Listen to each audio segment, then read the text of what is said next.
Europe. Europe 1. L'économie avec vous, Emmanuel Dutheil.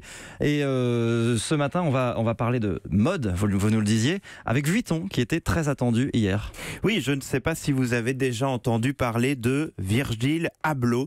C'était l'homme que tout le monde voulait voir hier à Paris. Pourquoi donc ? Eh bien parce qu'il présentait son tout premier défilé pour Louis Vuitton Homme. Ça se passait en plein air, heureusement qu'il n'a pas plu, dans les jardins du Palais Royal. À 37 ans, c'est tout simplement une star dans ce milieu de la mode. C'est le chef de file, vraiment d'une nouvelle génération. C'est le premier noir à se voir confier les rênes d'une grande maison européenne. Il est très éclectique, architecte de formation. Il est aussi DJ. Ça a été le bras droit du rappeur Kanye West. Kanye West qui était là, justement, avec sa femme hier, sa femme que vous connaissez tous, Kim Kardashian, qui n'avait pas été vue à Paris accessoirement depuis le vol retentissant de ses bijoux dans sa chambre d'hôtel, vous en souvenez sûrement.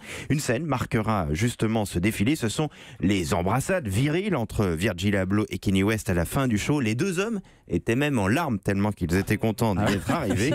Alors on a vu aussi au premier rang Rihanna, A$AP Rocky ou encore Naomi Campbell. Signe de l'importance de ce défilé, tous les pontes de LVMH à qui appartient Vuitton étaient là aussi, au premier rang desquels Bernard Arnault et ses enfants. Le podium sur lequel défilaient les mannequins était d'une longueur impressionnante même pour un défilé de mode, 250 mètres aux couleurs de l'arc-en-ciel, et ce premier show a beaucoup plu. Tonnerre d'applaudissements à la fin. Les spécialistes sont dithyrambiques ce matin. Je vous cite juste le Figaro qui parle de la sensation Vuitton. Et pour Vuitton, c'est un pari de recruter Virgil Abloh ? Oui, alors comme je ne suis pas Mademoiselle Agnès, autrement dit un grand spécialiste de la mode, je vais m'intéresser à cet aspect économique. Désolé de revenir basiquement à ça, puisque avec ce recrutement, Vuitton, qui est l'une des plus grandes marques de luxe au monde, cherche tout simplement à faire un coup auprès de ce qu'on appelle les millennials, c'est-à-dire tout sauf nous, puisque ce sont les jeunes générations d'une trentaine d'années. Mais non, pas du tout. Si, même nous on est trop vieux, on n'est plus millennials. Mais et c'était ça qui était impressionnant hier. Ils étaient des centaines à tenter d'apercevoir aux abords du Palais Royal les stars présentes. Ils ont vu quasiment personne parce que le service d'ordre était très bien fait.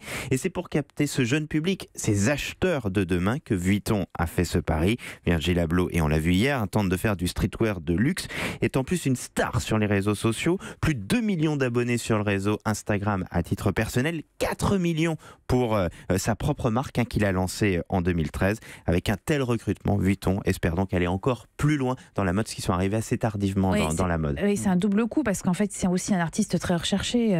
Oui, je sais que vous le connaissez bien, mais on va citer une collaboration extrêmement symbolique qu'il est en train de faire puisqu'il s'est associé à Ikea. Alors on attend une collection pour l'an prochain, on n'en sait pas encore grand-chose, on sait juste qu'elle est destinée aux jeunes de la génération Y, donc toujours ces fameux millennials. Elle sera conçue et elle sera conçue pour les petits espaces.